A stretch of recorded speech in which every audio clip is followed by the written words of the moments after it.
침묵의 목소리가 정의를 외치다. 햇빛이 따스하게 법정을 비추던 날, 모두의 숨이 멈춘 순간이 있었다. 5살 소녀 지민이 하얀 진돗개 백구를 안고 법정에 들어서는 순간이었다. 소녀의 눈빛은 공허했지만 그녀의 작은 손에 들린 강아지 목줄은 단단히 쥐어져 있었다. 그녀의 어머니 윤서는 불안한 표정으로 딸의 어깨를 감싸고 있었다. 이게 법적으로 가능한 절차입니까? 피고인 박준호의 변호사가 자리에서 일어나며 항의했다. 말 못하는 아이와 개 한 마리로 재판을 진행한다는 게 말이 됩니까? 조 판사는 안경을 고쳤으며 단호하게 말했다. 변호인 앉으십시오. 특수한 상황은 특별한 조치를 요구합니다. 법정 안에는 팽팽한 긴장감이 감돌았다. 박준호는 고급 정장을 입고 의자의 등을 기대어 앉아 있었다. 그의 입가에는 미소가 어렸지만 눈은 차갑게 빛났다. 그는 지민을 향해 고개를 살짝 끄덕이며 겉으로는 평온한 모습을 유지했다. 피고인 박준호, 아동납치 미수 혐의로 기소되었습니다. 검사 한소영이 서류를 펼치며 선언했다. 그녀의 목소리는 냉철했지만 눈빛에는 분노가 서려 있었다. 지민은 백구를 꼭 끌어안은 채 피고인석을 향해 천천히 걸어갔다. 그 순간 법정 안의 공기가 얼어붙었다. 백구의 하얀 털이 순간적으로 곤두섰다. 상처 입은 왼쪽 앞다리를 가진 이 진돗개는 평소와 다르게 불안해 보였다. 지민이 박준호를 바라보는 순간 그녀의 작은 손가락이 미세하게 움직였다. 그것은 마치 신호와도 같았다. 갑자기 백구가 격렬하게 짖기 시작했다. 그 소리는 법정에 메아리쳤고 모든 사람들이 놀라 숨을 들이켰다. 박준호의 얼굴이 순간 굳었다. 자신만만한 표정이 일순간 무너졌다가 곧 다시 침착함을 되찾았다. 그러나 이미 늦었다. 조 판사의 날카로운 눈이 그 순간적인 당황을 놓치지 않았다. 휴정을 선언합니다. 조 판사의 망치가 내려쳤다. 검사와 변호인은 내 방으로 오십시오. 윤서는 딸을 품에 안았다. 괜찮아, 우리 지민아. 엄마가 지켜줄게. 그녀는 떨리는 목소리로 속삭였다. 지민의 눈에서는 눈물이 맺혔지만 여전히 소리 없이 울었다. 백구만이 계속해서 작은 소리로 으르렁거렸다. 조 판사는 퇴정하며 깊은 한숨을 내쉬었다. 30년 법조 경력에서 이런 사건은 처음이었다. 말 못하는 아이와 한 마리 개가 정의를 가져올 수 있을까? 그의 마음속에는 의문이 일었지만 동시에 진실이 반드시 밝혀져야 한다는 확신이 들었다.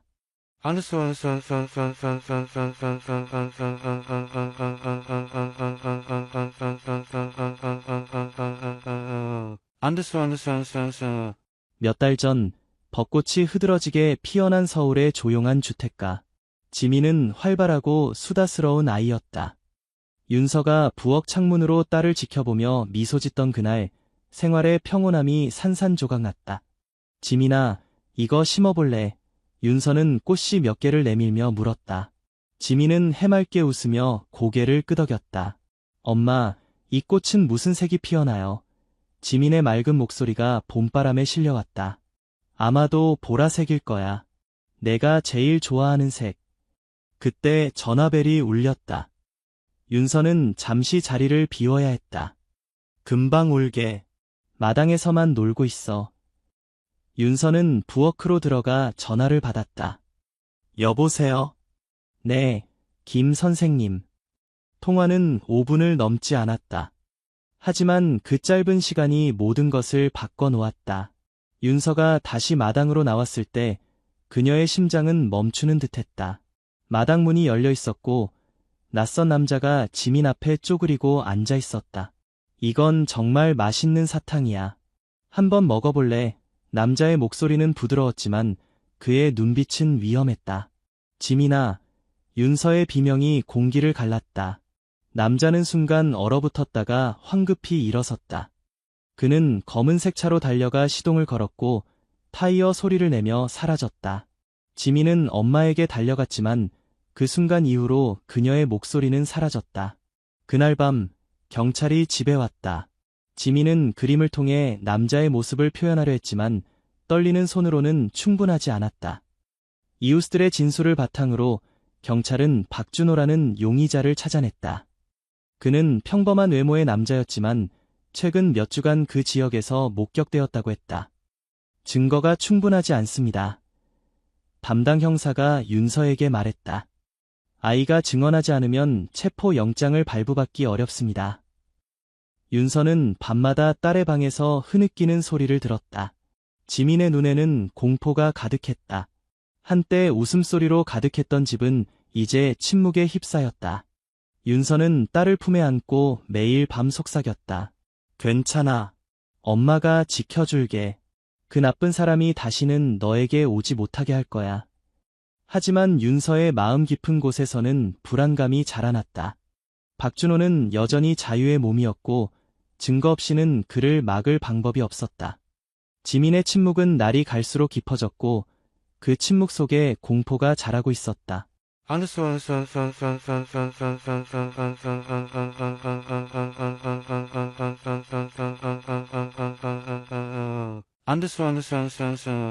한 달이 지나도 지민의 상태는 나아지지 않았다.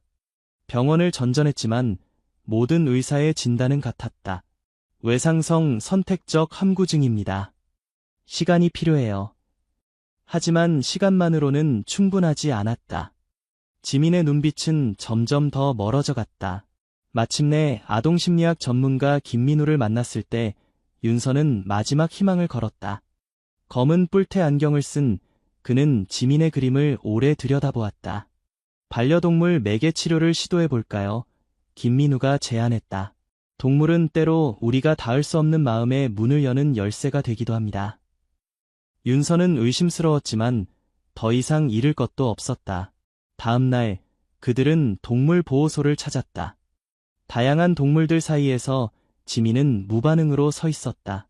그때 구석에 있던 하얀 진돗개가 눈에 띄었다. 이 진돗개는 특별한 아이예요. 수의사가 말했다. 얼마 전 학대당한 채로 발견됐는데 왼쪽 앞다리에 상처가 있어요.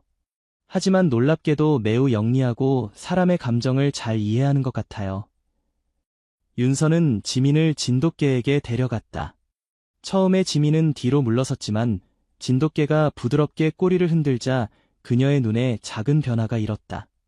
백구라고 불러요. 수의사가 말했다. 그 순수한 하얀 털처럼 순수한 영혼을 가졌다는 뜻이죠. 그날부터 지민과 백구의 특별한 관계가 시작되었다. 처음에는 지민이 개 옆에 조용히 앉아만 있었다. 그러나 며칠 후 그녀는 조심스럽게 손을 뻗어 백구의 머리를 쓰다듬었다.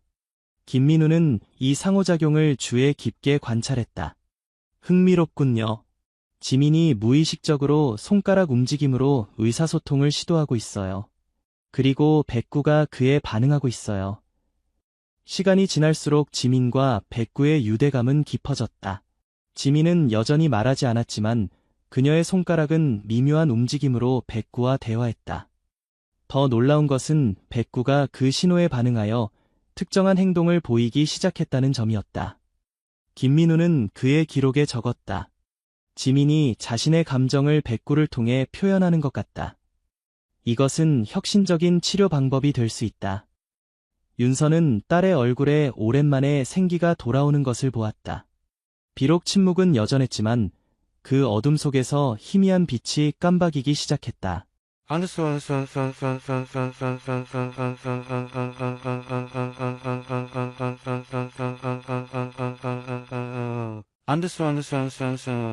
법원의 차가운 대리석 복도에서 한소영 검사는 서류 뭉치를 들여다보며 한숨을 내쉬었다. 지민의 사건은 점점 더 미궁으로 빠져들고 있었다. 박준호를 기소하는 것은 가능했지만 그를 유죄로 만들기에는 증거가 너무 부족했다. 검사님, 오늘 나쁜 소식이 있습니다. 수사관이 다가와 말했다. 박준호의 변호인이 새로운 증인을 확보했습니다. 사건 당일 박준호가 다른 곳에 있었다는 알리바이를요. 바로 그때 법원 복도 반대편에서 박준호가 변호사와 함께 걸어오고 있었다.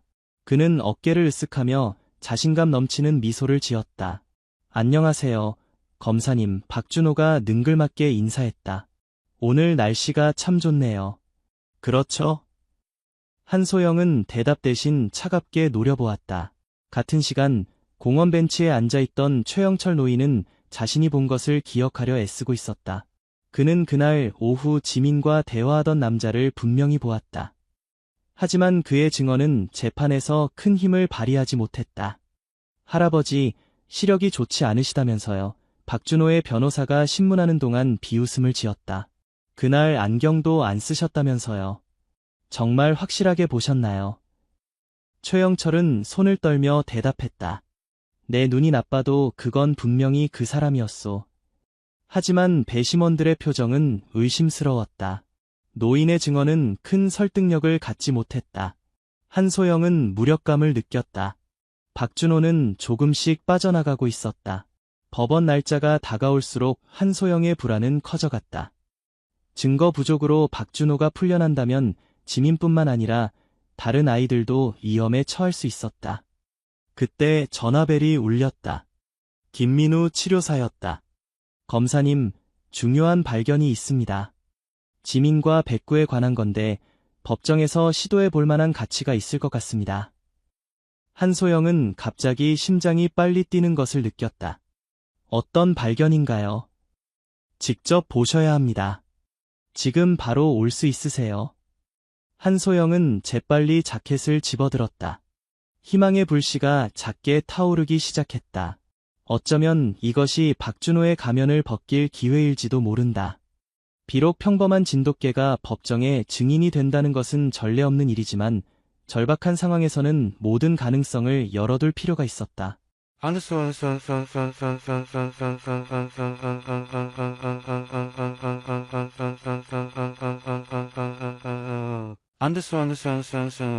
재판 당일 법원 입구에는 기자들이 몰려들었다. 아동납치 미수 사건, 오늘 새로운 증인 출석이라는 소문이 퍼졌기 때문이다. 카메라 플래시가 번쩍이는 가운데 윤서는 지민의 손을 꼭 잡고 법정으로 향했다. 지민은 다른 한 손으로는 백구의 목줄을 조심스럽게 들고 있었다. 저기 봐, 걔를 데리고 왔어. 기자 한 명이 속삭였다. 대체 무슨 의도지? 법정 안으로 들어서자 긴장감이 감돌았다. 박준호는 이미 자리에 앉아 있었다. 그는 깔끔한 정장을 입고 자신감 넘치는 표정으로 앉아 있었지만 지민과 백구가 입장하는 순간 그의 눈빛이 미세하게 흔들렸다. 재판을 시작하겠습니다. 조판사의 선언과 함께 모든 이들이 자리에 앉았다. 한소영 검사가 일어섰다. 재판부, 특별한 요청이 있습니다. 피해자 지민 양이 외상 후 선택적 함구증을 겪고 있어 언어적 증언이 불가능한 상황입니다. 대신 그녀의 정서적 지원 동물인 진돗개 백구를 통해 비언어적 의사표현을 시도하고자 합니다. 박준호의 변호사가 즉시 자리에서 벌떡 일어났다. 이해 있습니다. 걔가 어떻게 증인이 될 수 있습니까? 이건 법정 모독입니다. 조판사는 안경을 고쳤으며 말했다. 이례적인 상황이지만 아동 피해자의 심리적 안정을 위한 조치로 허가합니다. 단, 걔의 반응만으로 유죄 여부를 판단하지는 않을 것입니다. 지민은 증인석으로 안내되었다. 그녀의 작은 손이 백구의 목줄을 꽉 쥐고 있었다. 한소영이 부드럽게 물었다. 지민아, 괜찮니? 오늘 여기 있는 사람들 중에 너를 놀라게 했던 사람이 있니? 지민은 말없이 박준호를 향해 천천히 고개를 돌렸다. 그 순간 그녀의 손가락이 미세하게 움직였다. 마치 보이지 않는 코드를 입력하는 것처럼. 백구가 갑자기 격렬하게 짖기 시작했다. 그의 짖음은 분명한 위협의 신호였다. 법정이 술렁였다. 박준호의 얼굴에서 혈색이 빠져나갔다. 그의 변호사가 다시 항의했지만 이미 모든 배심원들의 시선은 박준호에게 꽂혀 있었다. 피고인 조판사가 날카롭게 물었다. 당신은 이전에 이 개를 본 적이 있습니까? 박준호는 목을 가다듬었다. 아닙니다. 전혀. 이건 우연의 일치일 뿐입니다. 바로 그때 한소영의 보좌관이 급하게 법정문을 열고 들어왔다. 그는 한소영에게 다가가 귓속말을 했다. 한소영의 눈이 커졌다. 재판장님, 긴급히 휴정을 요청합니다. 새로운 증거가 발견되었습니다. 조판사는 잠시 생각하더니 고개를 끄덕였다. 30분간 휴정을 선언합니다. 윤서는 지민을 품에 안았다. 박준호는 변호사와 급하게 대화를 나누고 있었다. 그의 자신감 넘치던 표정은 이제 불안과 초조함으로 가득 차 있었다. 백구는 계속해서 낮은 소리로 으르렁거리며 박준호를 주시하고 있었다.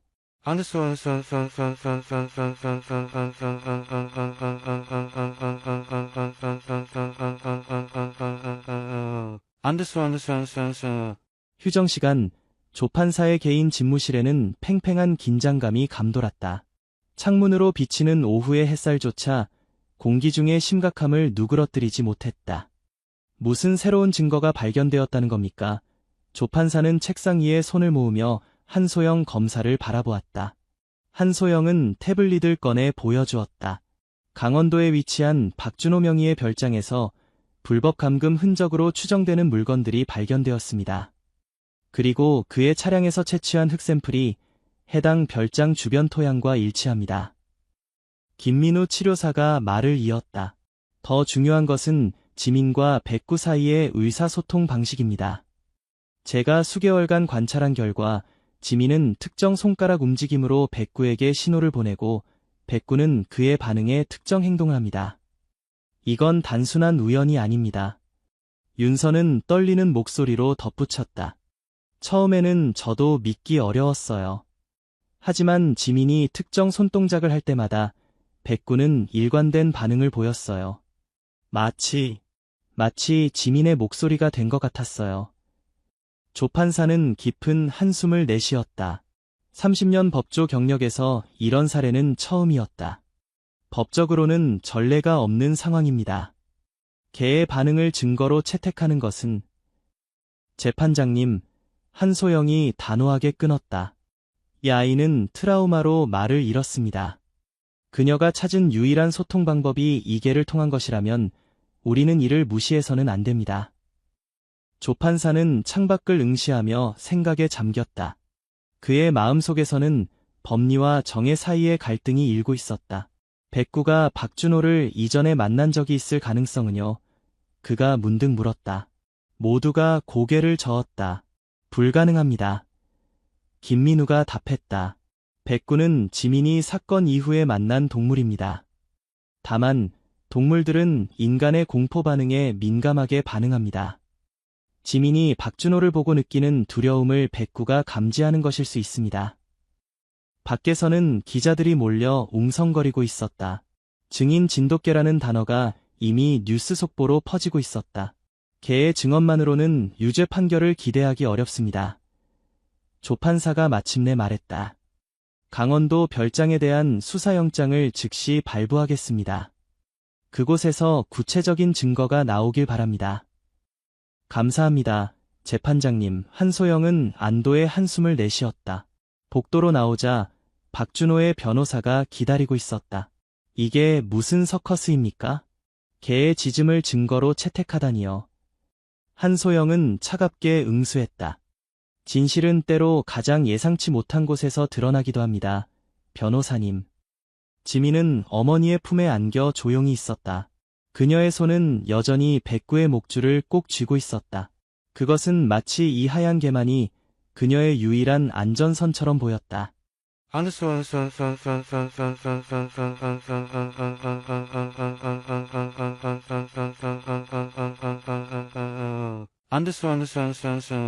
재판이 재개되자 법정 안의 공기는 더욱 무거워졌다.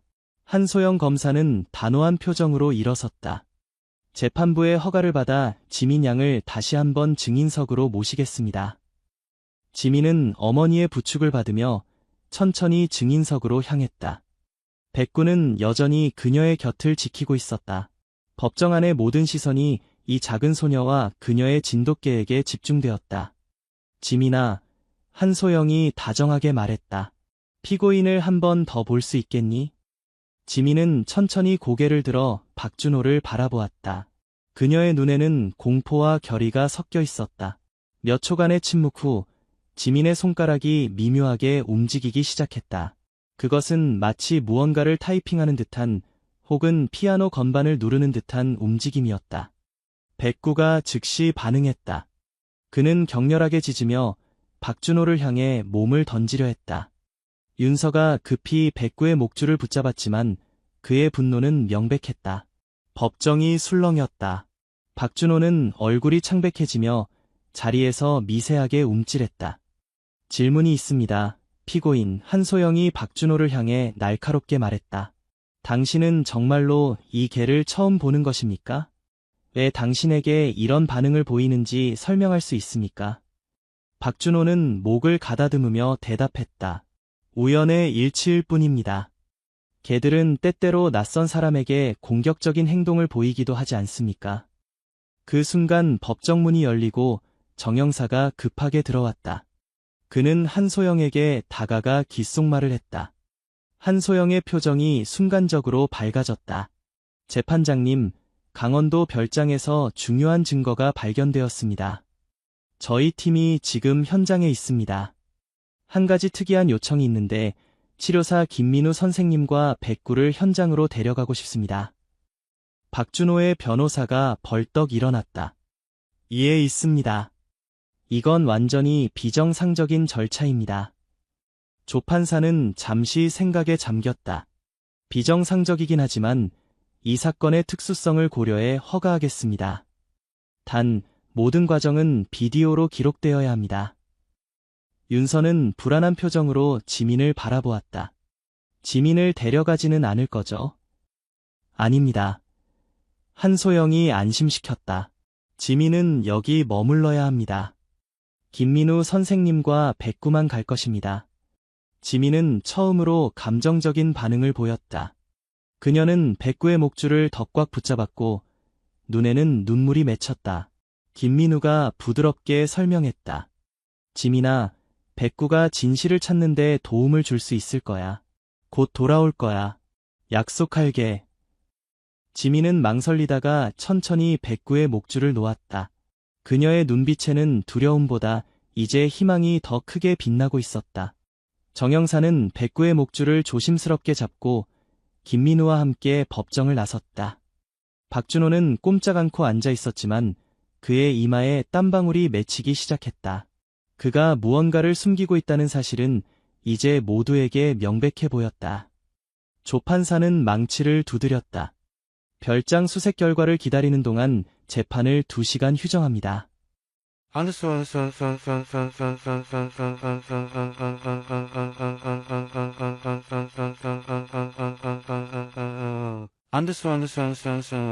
강원도의 산속, 경찰차 2대가 좁은 오솔길을 따라 천천히 움직였다. 높은 소나무들이 늦은 오후의 햇빛을 가려 어둠이 일찍 찾아온 듯했다. 정형사는 핸들을 꽉 쥐고 있었고 김민우는 조수석에 앉아 백구를 무릎 위에 앉혀놓았다. 정말 특이한 사건이네요. 정형사가 무거운 침묵을 깨며 말했다. 20년 경력에 이런 경우는 처음입니다. 김민우는 백구를 바라보며 말했다. 동물들은 우리가 생각하는 것보다 훨씬 더 많은 것을 알고 있습니다. 단지 우리가 그들의 언어를 이해하지 못할 뿐이죠. 차가 깊은 숲속으로 들어갈수록 백구의 행동이 변하기 시작했다. 처음에는 작은 움직임이었다. 머리를 좌우로 흔들고 귀를 쫑긋 세우는 정도였다. 하지만 어느 순간부터는 불안하게 낑낑거리며 창문 밖을 응시하기 시작했다. 조심하세요. 뭔가 감지하는 것 같습니다. 김민우가 긴장한 목소리로 말했다. 마침내 그들은 숲속 작은 공터에 자리한 통나무 별장에 도착했다. 이미 몇몇 경찰들이 현장을 수색하고 있었다. 모두 심각한 표정이었다. 이쪽입니다. 현장을 지휘하던 경찰관이 그들을 맞이했다. 아직 완전히 수색을 마치진 않았지만 의심스러운 물건들이 발견되었습니다. 그들이 별장 문턱을 넘는 순간 백구가 갑자기 격렬하게 반응하기 시작했다. 그는 대장간에서 새를 내리치는 듯한 날카로운 소리로 지저댔다. 김민우와 정형사는 서로를 바라보았다. 둘 다 등줄기에 오싹함을 느꼈다. 별장 내부는 겉보기에는 평범했다. 오래된 가구, 먼지 쌓인 책장, 작은 부엌. 하지만 거실 한쪽 벽에 붙은 책장을 옮기자 숨겨진 문이 드러났다. 지하실이 있었습니다. 경찰관이 말했다. 이쪽으로 오세요. 좁은 계단을 따라 내려가는 동안 백구의 반응은 더욱 강렬해졌다. 백구를 데리고 있던 김민우조차 그를 진정시키기 어려웠다. 지하실은 차갑고 습했다. 희미한 전구 하나가 천장에 매달려 있었고 그 아래로 충격적인 광경이 펼쳐졌다. 바닥에는 매트리스가 놓여 있었고 벽에는 쇠사슬이 고정되어 있었다. 구석에는 아이들 장난감과 여자아이 옷들이 흩어져 있었다. 그리고 가장 안쪽 구석, 쇠사슬에 묶인 채 웅크리고 있는 한 소녀가 있었다. 살아있어. 정형사가 충격의 목소리를 떨었다. 빨리 의료팀을 불러. 소녀는 약 9살로 보였다. 창백한 얼굴에 길게 자란 머리카락, 그리고 공포에 질린 눈. 경찰이 다가가자 그녀는 더욱 몸을 웅크렸다. 괜찮아. 이제 안전해. 여성 경찰관이 부드럽게 말했다. 소녀는 말없이 눈물을 흘렸다. 6개월 전 실종된 소라였다. 백구는 계속해서 흥분된 상태로 지하실 주변을 돌아다녔다.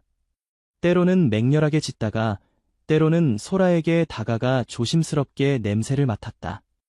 김민우는 그 순간 지민과 이계 사이의 특별한 연결이 단순한 우연이 아님을 확신했다. 그것은 마치 운명이 마련한 정의의 도구처럼 느껴졌다.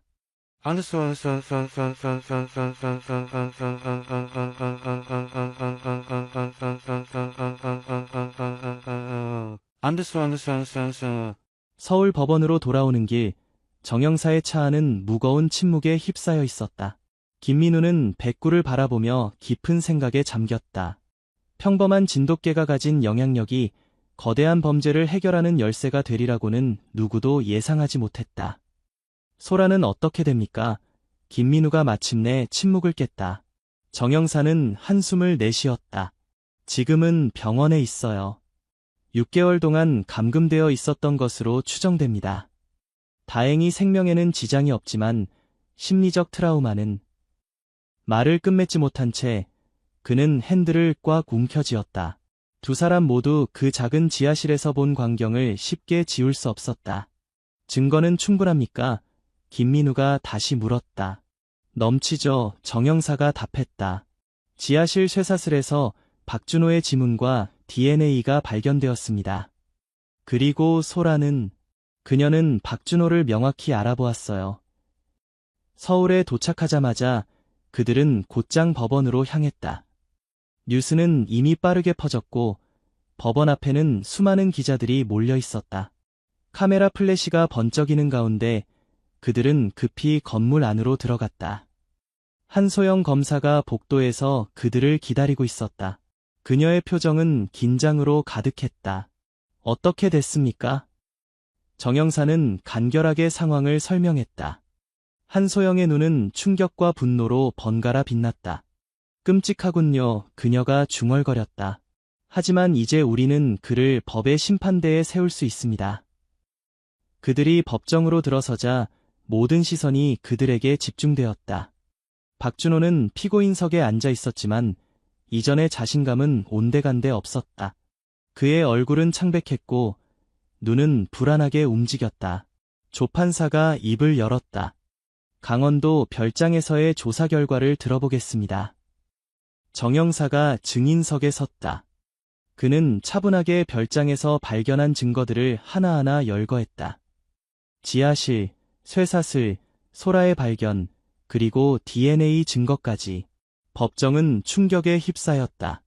방청객들 사이에서 흐느끼는 소리가 들렸고 배심원들의 표정은 경악으로 굳어졌다. 윤서는 지민을 꼭 안은 채 눈물을 흘렸다. 다른 아이도 구했구나. 우리 지민아. 한소영 검사는 자리에서 일어났다. 재판장님, 새로운 증거에 근거하여 피고인 박준호에 대한 추가 혐의를 제기하고자 합니다. 미성년자 감금 및 납치 혐의를 추가합니다. 박준호의 변호사는 어깨가 처진 채 자리에 앉아 있었다. 더 이상 변명의 여지가 없었다. 조판사는 고개를 끄덕였다. 허가합니다. 추가 혐의에 대한 심리를 내일 오전 10시에 진행하겠습니다.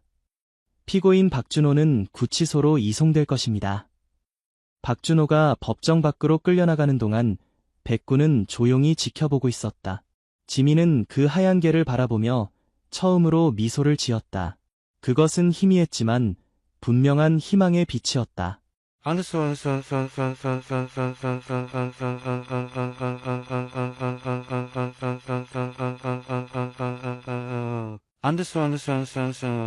다음 날 아침, 법원은 일찍부터 인파로 붐볐다. 기자들은 입구를 가득 메웠고 시민들은 이 충격적인 사건의 결말을 지켜보기 위해 줄을 서 있었다. 서울 하늘은 맑았지만 법정 안의 공기는 무거웠다. 지민과 윤서가 도착했을 때 사람들은 자연스럽게 길을 열어주었다. 누군가는 손을 내밀어 윤서의 어깨를 토닥이기도 했다. 백구는 여전히 지민의 곁을 지키고 있었다. 시작하기 전에 조 판사가 입을 열었다. 오늘 특별한 증인이 출석할 예정입니다. 문이 열리고 간호사의 부축을 받은 소라가 천천히 법정으로 들어왔다. 그녀는 여전히 창백했지만 눈빛에는 결연함이 깃들어 있었다. 윤서는 손으로 입을 가리며 숨을 들이켰다. 지민은 처음으로 다른 아이에게 관심을 보이며 소라를 바라보았다. 박준호는 이전과 달리 구속복을 입고 나타났다. 그의 얼굴은 하룻밤 사이에 10년은 늙어 보였다. 수갑을 찬 손이 미세하게 떨리고 있었다. 피고인 박준호 조 판사의 목소리가 엄숙했다. 어제 발견된 증거에 따라 추가 혐의가 제기되었습니다. 피고인은 어떻게 답변하시겠습니까? 박준호의 변호사가 자리에서 일어났다. 재판장님, 저희는 시간이 더 필요합니다. 새로운 증거를 검토하고 불필요합니다. 박준호가 갑자기 목소리를 높였다. 모두가 놀라 그를 바라보았다. 자백하겠습니다. 법정이 술렁였다. 조 판사는 망치를 두드려 진정시켰다. 계속하십시오, 피고인. 박준호는 깊게 숨을 들이쉬었다. 저는 지민을 납치하려 했습니다. 그리고 소라를 6개월 동안 감금했습니다. 모든 혐의를 인정합니다. 방청석에서 충격의 탄식이 흘러나왔다. 한소영 검사는 승리의 미소를 감추려 노력했지만 그녀의 눈에는 감정이 넘쳐 흘렀다. 이유가 무엇이었습니까? 조 판사가 물었다. 박준호는 고개를 숙였다. 설명할 수 없습니다. 그냥 제가 아픈 겁니다. 소라는 증인석에서 떨고 있었다. 간호사가 그녀의 손을 꼭 잡아주었다. 소라의 어머니는 방청석에서 소리 없이 울고 있었다. 피해자를 봐주십시오. 조 판사의 목소리가 단호했다. 당신이 무엇을 빼앗았는지 직시하십시오. 박준호는 천천히 고개를 들어 소라를 바라보았다. 그의 눈에 순간 후회의 빛이 스쳤다. 그는 이내 다시 고개를 숙였다. 한소영 검사가 일어났다. 재판장님, 피고인의 자백에 따라 즉각적인 유죄 판결을 요청합니다. 또한 최고 형량을 구형합니다. 조 판사는 잠시 침묵했다. 법정 안의 모든 사람들이 숨을 죽이고 기다렸다. 피고인 박준호, 그가 마침내 말했다. 본법원은 당신에게 유죄를 선고합니다. 양형 선고는 일주일 후에 있을 예정입니다만 가장 엄중한 처벌이 있을 것임을 미리 알려드립니다. 박준호가 경찰에 의해 끌려나가는 순간 백구가 갑자기 날카롭게 짖었다. 그것은 마치 승리의 외침 같았다. 지민과 소라의 눈이 마주쳤다. 두 소녀 사이에 말없는 이해가 흘렀다. 그들은 이제 같은 악몽에서 깨어나고 있었다.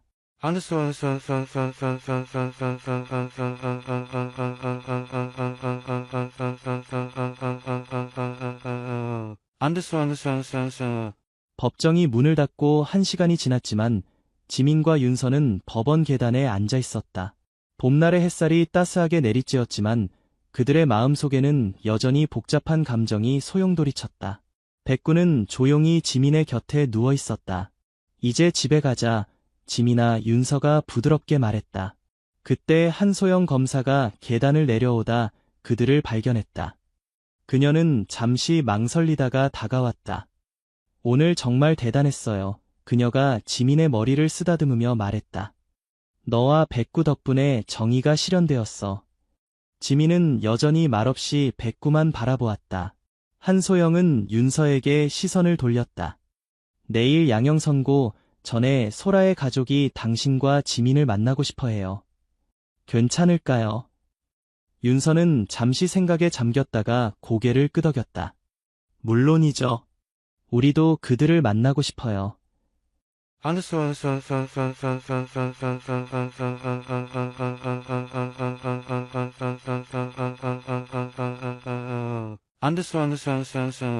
다음 날 서울 어린이병원의 조용한 회의실.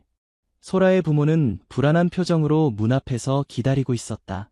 지민과 윤서가 들어서자 소라의 어머니 장미경은 눈물을 참지 못했다. 정말 감사합니다.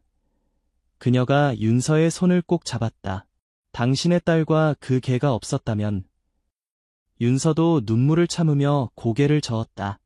아니에요. 우린 그저. 말이 채 끝나기도 전에 회의실 문이 열리고 휠체어를 탄 소라가 들어왔다. 그녀는 여전히 약해 보였지만 눈빛은 전날보다 훨씬 생기 있었다. 지민은 백구의 목줄을 꼭 쥔 채 소라를 바라보았다. 소라는 지민을 향해 미소 지었다. 안녕, 지민아. 너의 개. 정말 특별하구나. 지민은 대답 없이 백구를 소라에게 조금 더 가까이 데려갔다. 백구가 머리를 돌려 소라를 바라보았다. 그러더니 갑자기 부드럽게 소리를 내며 소라의 손을 핥았다. 모두가 놀라 숨을 들이켰다. 김민우 치료사가 놀란 표정으로 말했다. 백구가 소라를 알아보는 것 같아요. 그때 소라가 조용히 말했다. 그 지하실에서 개 소리를 들었어요. 모두의 시선이 소라에게 집중되었다. 가끔 밤에 창문 밖에서 개들이 짖는 소리가 들렸어요. 그게 제가 희망을 잃지 않게 해주었어요. 소라의 눈에 눈물이 맺혔다. 그래서 저는 항상 안녕, 개야라고 속삭였어요. 지민이 갑자기 몸을 움직였다. 그녀는 소라에게 다가가 조심스럽게 손을 내밀었다. 소라가 지민의 손을 잡자 두 소녀의 눈에서 눈물이 흘러내렸다. 말없는 유대감이 그들 사이에 형성되었다. 백구는 두 소녀 사이를 오가며 부드럽게 짖었다. 그 순간 모두는 이 하얀 진돗개가 단순한 반려동물 이상의 존재임을 확신했다.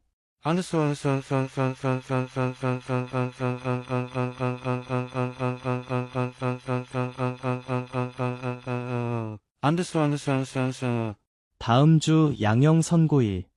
서울중앙지방법원은 이른 아침부터 인파로 북적였다. 언론사 기자들과 시민들이 진돗개 사건의 마지막 결말을 지켜보기 위해 모여들었다. 법정 안으로 들어서며 윤서는 지민의 어깨를 부드럽게 감쌌다. 지민은 여전히 백구의 목줄을 손에 쥐고 있었지만 그녀의 눈빛은 조금씩 변하고 있었다.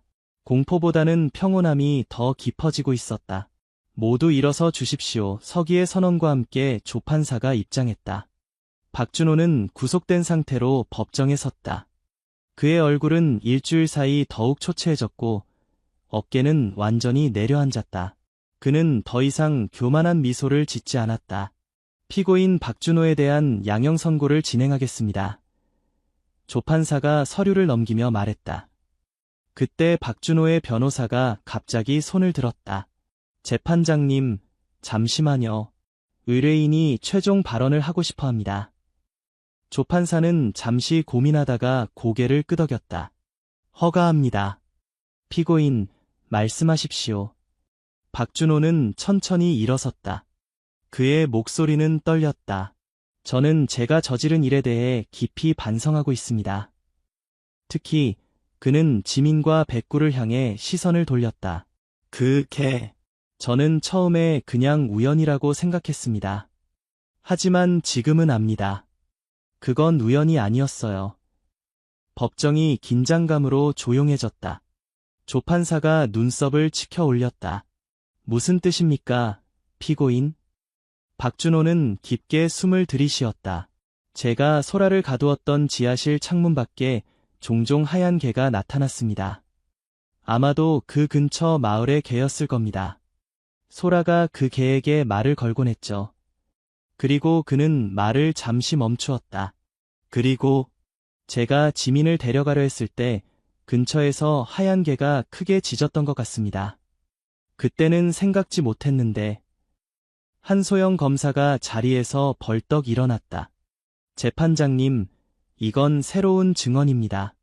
수사 과정에서 전혀 언급되지 않았던 내용입니다. 동물 행동학 전문가가 급히 법정으로 소환되었다. 그는 진돗개를 포함한 개들의 놀라운 기억력과 지능에 대해 설명했다. 이 종류의 개들은 인간의 행동 패턴을 인식하고 기억할 수 있습니다. 특히 위협적인 상황에서는 더욱 그렇죠. 방청석에서는 작은 탄성이 흘러나왔다. 윤서는 백구를 바라보며 눈물을 참았다. 그 하얀 개가 어쩌면 이 모든 일의 시작부터 함께 했을지도 모른다는 생각에 가슴이 뭉클해졌다. 조 판사는 깊은 한숨을 내쉬었다.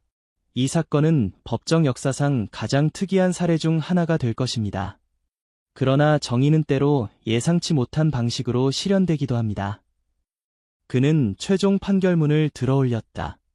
피고인 박준호, 본법원은 당신에게 아동 납치, 불법 감금 및 정신적 학대 혐의로 무기징역을 선고합니다. 가석방 없이 복역하게 될 것입니다. 망치 소리가 법정에 울려 퍼졌다. 박준호는 고개를 숙인 채 경찰에 이끌려 나갔다. 그가 지민 앞을 지나칠 때 백구가 날개를 펄럭이듯 꼬리를 흔들며 부드럽게 짖었다.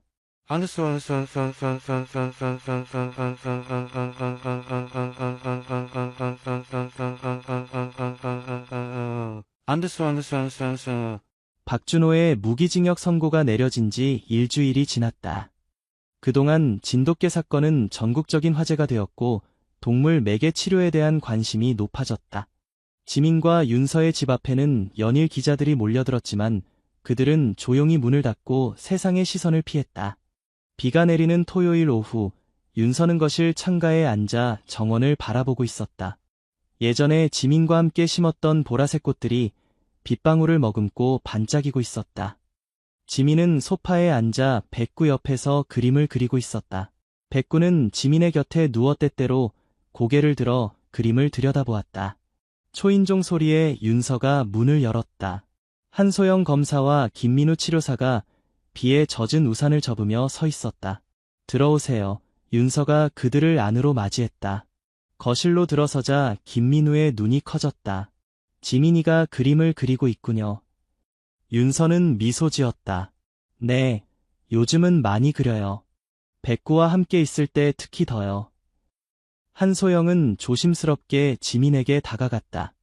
무슨 그림을 그리고 있니? 지민은 그림을 들어 보여주었다. 거기에는 푸른 하늘, 커다란 나무, 그리고 나무 아래에서 뛰어노는 두 소녀와 하얀 개의 모습이 그려져 있었다. 아름다운 그림이구나, 한소영이 말했다. 백구와 함께 놀고 있네. 지민은 고개를 끄덕였다. 그녀의 눈빛에는 이전에 없던 평화로움이 깃들어 있었다. 김민우는 노트를 꺼내며 말했다. 지민의 상태가 많이 좋아졌습니다. 그림 치료도 잘 진행되고 있고요. 음악 치료도 시작해보면 어떨까 싶습니다. 윤서가 차를 내오는 동안 한소영은 박준호의 공소장을 펼쳤다. 그가 법정에서 최종 발언을 한 이후 추가 범행을 자백했습니다. 다른 지역에서도 비슷한 사건이 있었던 것 같아요. 윤서의 손이 떨렸다. 그럼 더 많은 아이들이. 한소영은 고개를 저었다. 다행히도 실제 납치까지 이어진 건 소라 한 명뿐이었어요. 다른 경우는 모두 미수에 그쳤죠. 대화를 듣고 있던 지민이 갑자기 그림을 그리던 연필을 내려놓았다. 모두의 시선이 그녀에게 집중되었다. 지민은 입술을 약간 움직였다. 아무 소리도 나오지 않았지만 그녀가 무언가를 말하려 한다는 것은 분명했다.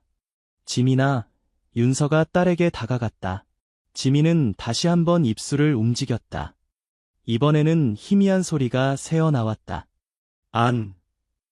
윤서의 눈에 눈물이 고였다. 지민이 입을 열었다. 비록 작은 목소리였지만 6개월 만에 처음 들리는 딸의 목소리였다. 무서워. 하지 않아. 지민의 목소리는 끊어지고 힘들었지만 그 의미는 분명했다. 백구가 지민의 무릎에 앞발을 올리며 부드럽게 짖었다. 지민의 입가에 희미한 미소가 번졌다. 김민우는 놀라움을 감추지 못했다. 이건 정말 놀라운 발전이에요. 지민이 말을 시작했다는 건. 윤서는 딸을 품에 안았다. 바깥에 비가 그치고 희미한 햇살이 창문을 통해 방 안으로 스며들었다.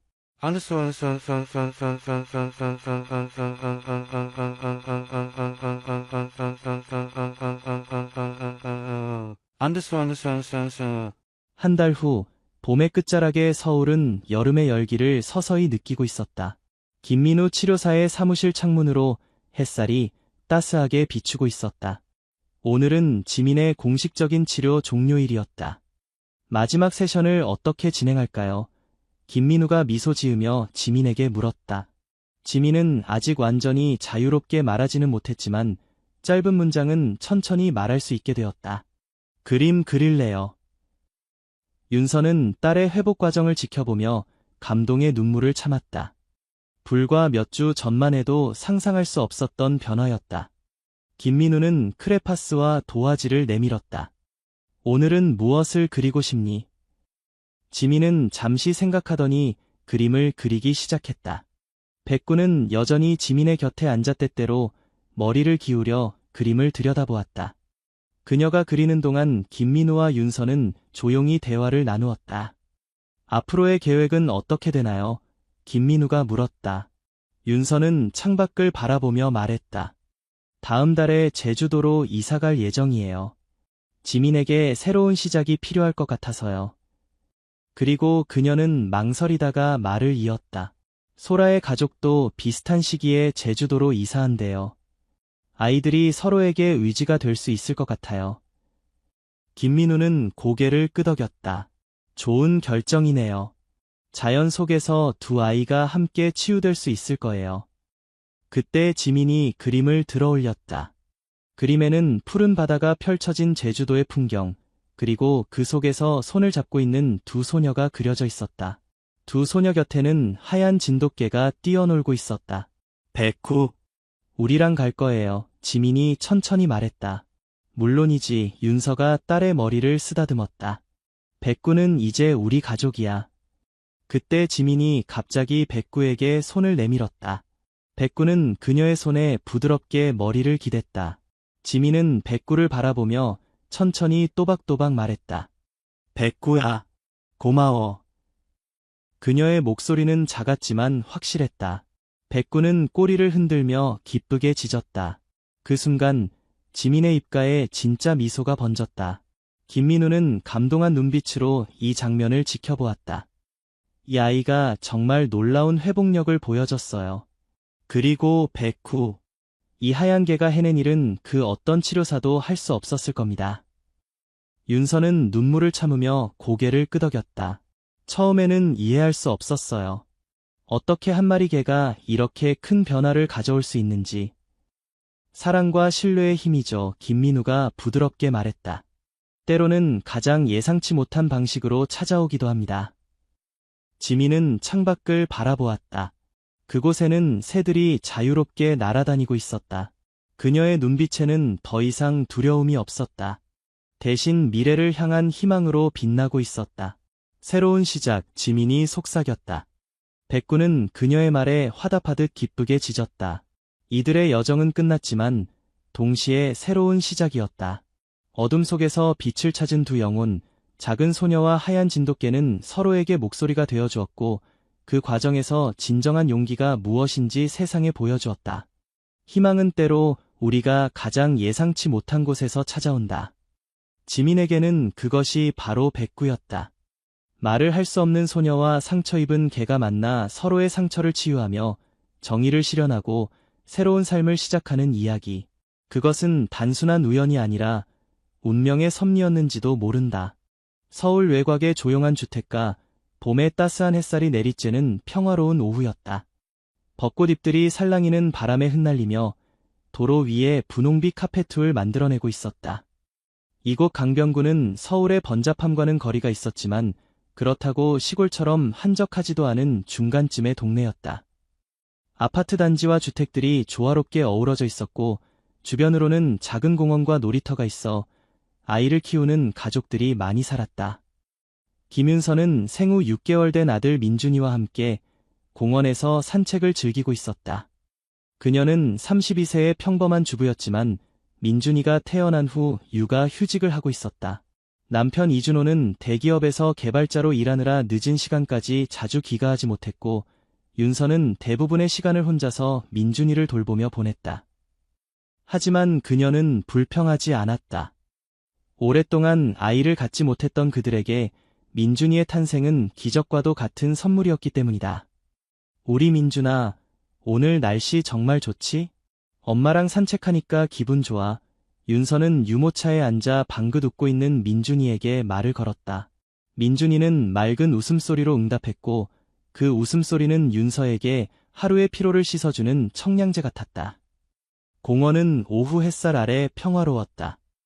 이곳 하늘공원은 강변구에서 가장 인기 있는 장소 중 하나였다.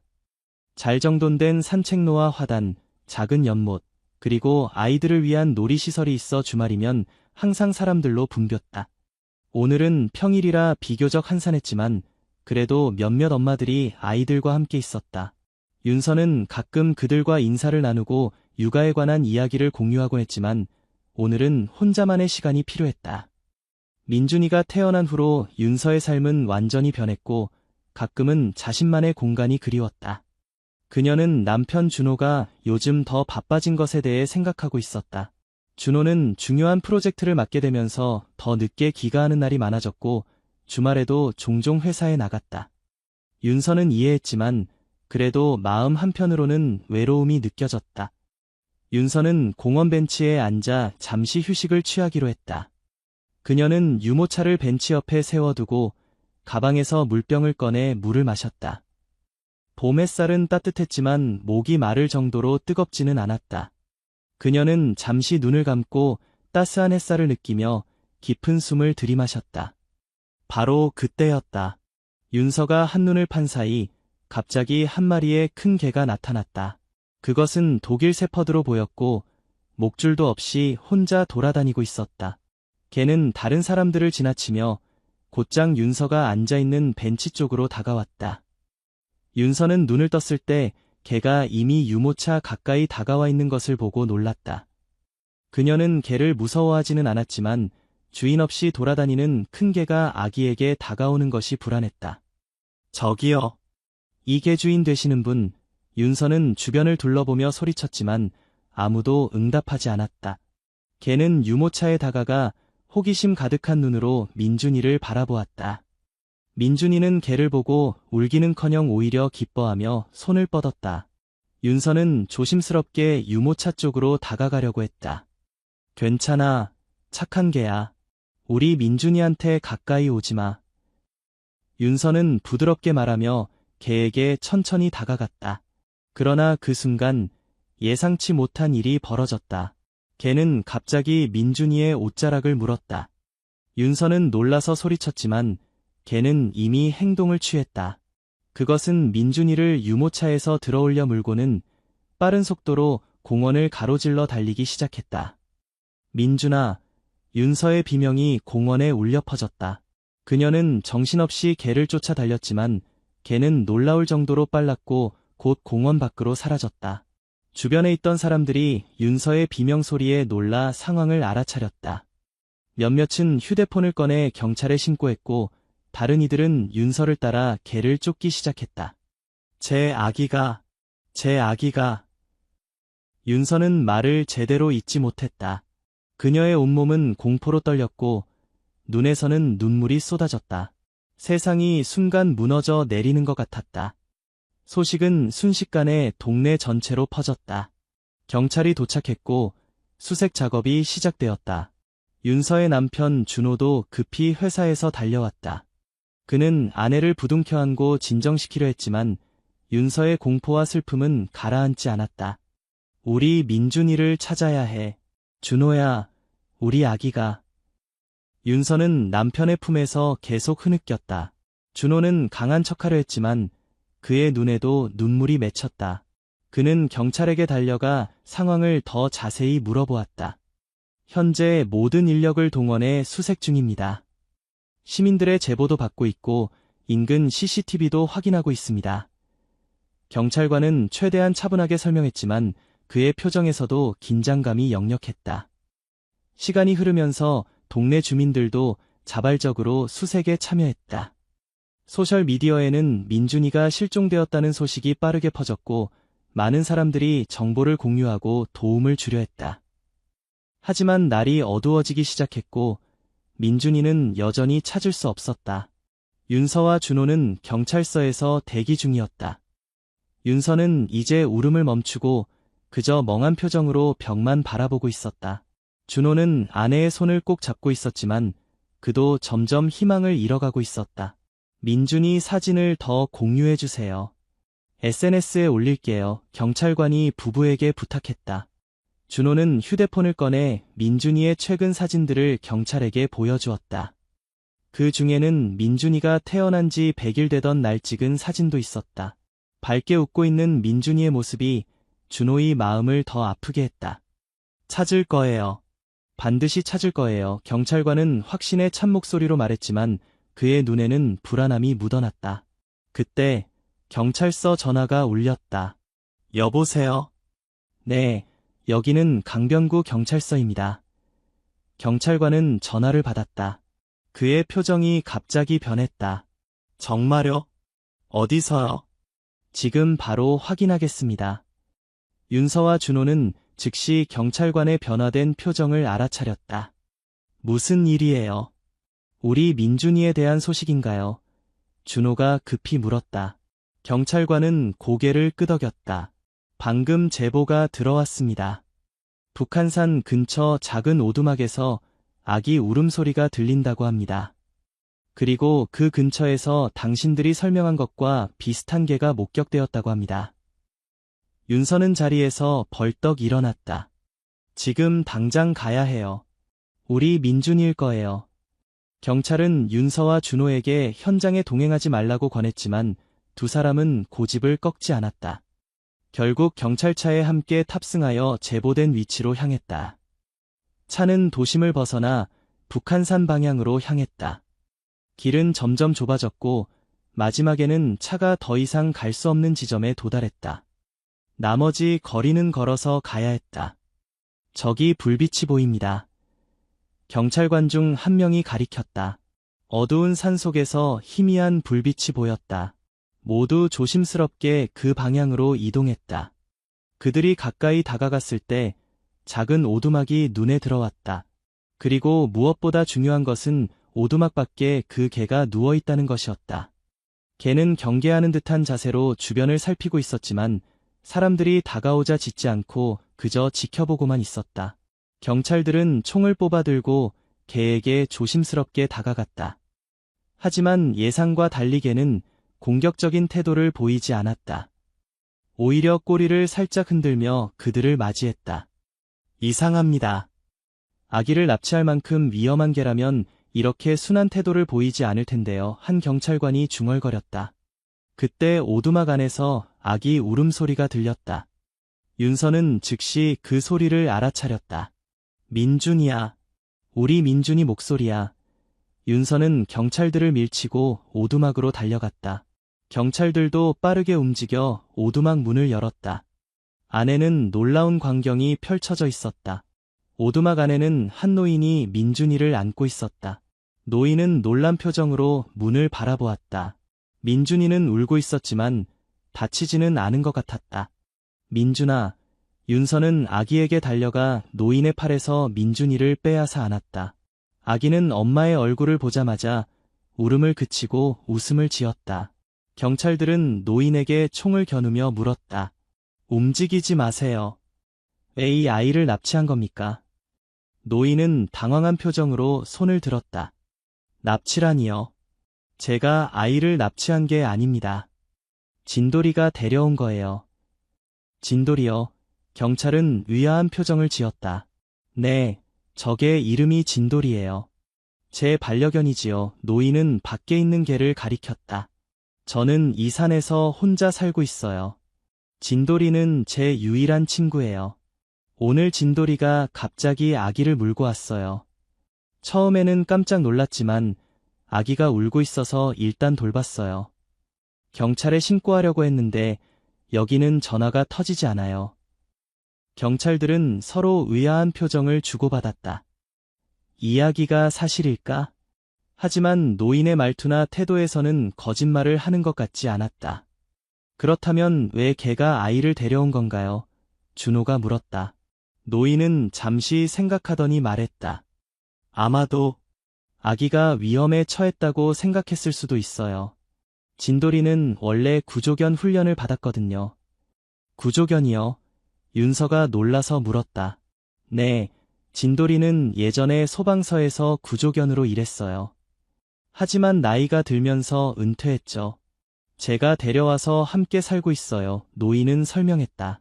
진돌이는 위험에 처한 사람들을 구하는데 타고난 재능이 있어요. 아마도 무언가 이유가 있었을 겁니다. 모두가 의구심을 품고 있을 때 갑자기 진돌이가 짖기 시작했다. 그리고는 밖으로 달려나갔다. 모두가 무슨 일인지 확인하기 위해 오두막 밖으로 나갔다. 그리고 그들이 본 것은 충격적이었다. 멀리서 산불이 번지고 있었다. 불길은 빠르게 확산되고 있었고 바람을 타고 그들이 있는 방향으로 다가오고 있었다.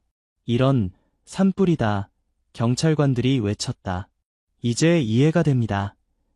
노인이 말했다. 진돌이는 산불이 일어날 것을 감지했어요. 그래서 아기를 안전한 곳으로 데려온 거예요. 우리 오두막은 불이 번지기 어려운 바위지대에 있거든요. 모두가 놀란 표정으로 서로를 바라보았다. 걔가 아기를 납치한 것이 아니라 오히려 구하려고 했다는 말인가? 경찰은 즉시 무전으로 산불 상황을 보고하고 지원을 요청했다. 그들은 빠르게 오두막을 떠나 안전한 지역으로 이동하기 시작했다. 이동 중에 윤서는 계속해서 진돌이를 바라보았다. 처음에는 그 개를 원망했지만 이제는 다른 감정이 들었다. 그 개가 아니었다면 민준이는 산불에 갇혔을지도 모른다.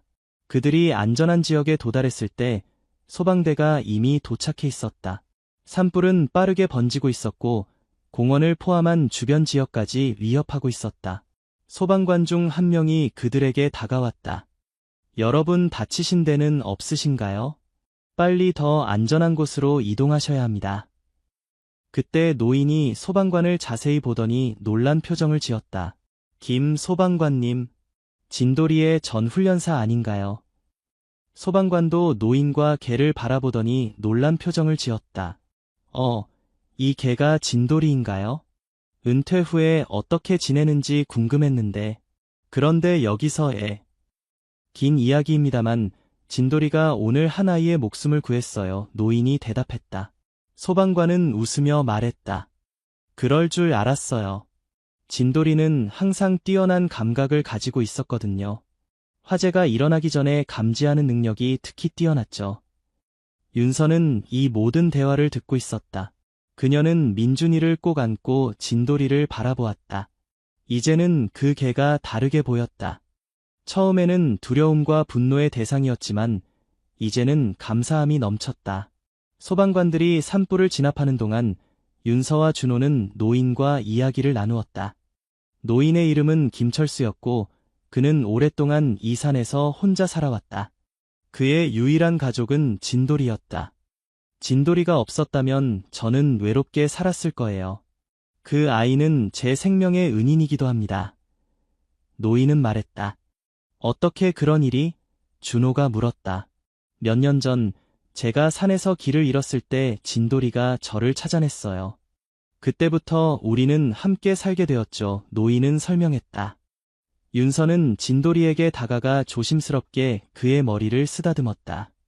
걔는 온순하게 그녀의 손길을 받아들였다. 정말 감사해요. 진돌이, 윤서는 작은 목소리로 말했다. 눈물이 그녀의 눈가에 맺혔다. 다음 날 산불은 완전히 진압되었고 다행히 인명피해는 없었다. 하지만 공원과 주변 지역의 일부가 불에 타 심각한 피해를 입었다. 조사 결과 산불은 공원에서 시작되었고 윤서와 민준이가 있었던 바로 그 장소에서 불이 시작된 것으로 확인되었다. 그 소식을 들었을 때 윤서는 몸서리를 쳤다. 만약 진돌이가 없었다면 그녀와 민준이는 직접적인 위험에 처했을 것이다. 이 사건은 빠르게 뉴스에 보도되었다. 개가 아기를 구한 기적적인 이야기라는 제목으로 여러 언론에서 다뤄졌다. 진돌이는 순식간에 영웅이 되었다. 많은 사람들이 진돌이와 노인을 만나기 위해 찾아왔다. 하지만 노인은 그런 관심을 불편해했다. 그는 단지 조용히 산에서 살고 싶을 뿐이었다. 윤서와 준호는 어떻게 노인과 진돌이에게 감사를 표현해야 할지 고민했다. 그들은 노인을 방문하여 감사 인사를 전하고 생활에 필요한 물품들을 가져다 주었다. 이런 거 필요 없어요. 저와 진돌이는 간단하게 살고 있으니까요. 노인은 말했지만 그의 눈에는 감사함이 묻어났다. 철수 할아버지, 우리에게는 진돌이가 영웅이에요. 어떻게 감사해야 할지 모르겠어요. 윤서는 진심으로 말했다. 노인은 미소를 지었다. 진돌이는 단지 자신의 본능을 따랐을 뿐이에요. 그 아이는 항상 그래왔어요. 윤서와 준호는 집으로 돌아가는 길에 깊은 생각에 잠겼다. 그들은 이번 사건을 통해 많은 것을 깨달았다. 때로는 가장 두려운 순간이 가장 큰 축복을 가져다 줄 수 있다는 것을. 며칠 후 윤서는 민준이를 데리고 다시 노인의 오두막을 찾았다. 이번에는 특별한 선물을 가져갔다. 그것은 진돌이를 위한 새 목걸이와 노인을 위한 따뜻한 겨울 옷이었다. 이건 정말 받을 수 없어요. 노인은 당황한 표정으로 말했다. 받아주세요. 이건 우리가 드릴 수 있는 작은 정성일 뿐이에요. 윤서는 고개를 숙이며 부탁했다. 노인은 결국 그들의 선물을 받아들였다. 진돌이는 새 목걸이를 차고 기쁜 듯이 꼬리를 흔들었다. 그날 이후 윤서와 준호는 노인과 진돌이를 정기적으로 방문하기 시작했다. 그들은 노인이 필요한 것을 도와주었고 종종 민준이도 데려갔다. 민준이는 진돌이와 특별한 유대감을 형성했고 걔는 항상 아이를 보호하는 자세를 보였다. 하루는 윤서가 민준이를 데리고 노인의 오두막을 방문했을 때 노인의 얼굴이 평소보다 창백해 보였다. 할아버지, 괜찮으세요? 윤서가 걱정스럽게 물었다. 노인은 기침을 하며 대답했다. 괜찮아요. 그냥 나이가 들어서 그래요. 하지만 윤서는 노인의 상태가 심상치 않다는 것을 느꼈다. 그녀는 준호에게 전화를 걸어 상황을 설명했고 준호는 즉시 차를 몰고 왔다. 할아버지, 병원에 가봐야 할 것 같아요. 준호가 말했다. 노인은 처음에는 거절했지만 결국 그들의 진심 어린 걱정에 병원에 가기로 동의했다. 진단 결과 노인은 심각한 폐렴에 걸려 있었고 즉시 입원 치료가 필요했다. 진돌이는 어떻게 하죠? 노인은 걱정스러운 표정으로 물었다. 걱정 마세요. 저희가 돌볼게요. 윤서가 대답했다. 그렇게 진돌이는 윤서와 준호의 집에서 지내게 되었다. 처음에는 낯선 환경에 적응하기 힘들어했지만 곧 민준이와 함께 지내는 것을 즐기기 시작했다. 진돌이는 마치 태어날 때부터 민준이의 보호자였던 것처럼 자연스럽게 아이를 돌보았다. 밤에는 민준이의 방문 앞에서 자며 아이를 지켰고 낮에는 윤서가 집안일을 할 때 민준이 곁에서 함께 놀아주었다. 윤서는 처음에 개를 집에 들이는 것에 약간 불안했지만 진돌이의 온순하고 충성스러운 모습에 금세 마음이 놓였다. 이 개는 정말 특별한 것 같아. 준호는 퇴근 후 소파에 앉아 민준이와 놀아주는 진돌이를 보며 말했다. 응, 정말 그런 것 같아. 우리 민준이를 자기 새끼처럼 돌봐주네. 윤서가 따뜻한 미소를 지으며 대답했다. 병원에 입원한 김철수 할아버지는 생각보다 상태가 심각했다. 의사들은 노인의 나이와 건강 상태를 고려할 때 회복이 쉽지 않을 수 있다고 말했다. 윤서와 준호는 번갈아가며 병원을 방문했고 때로는 민준이와 진돌이도 함께 데려갔다. 진돌이는 병원 입구에서 기다려야 했지만 그래도 주인의 냄새를 맡고 안심하는 듯했다. 진돌이가 잘 있나요?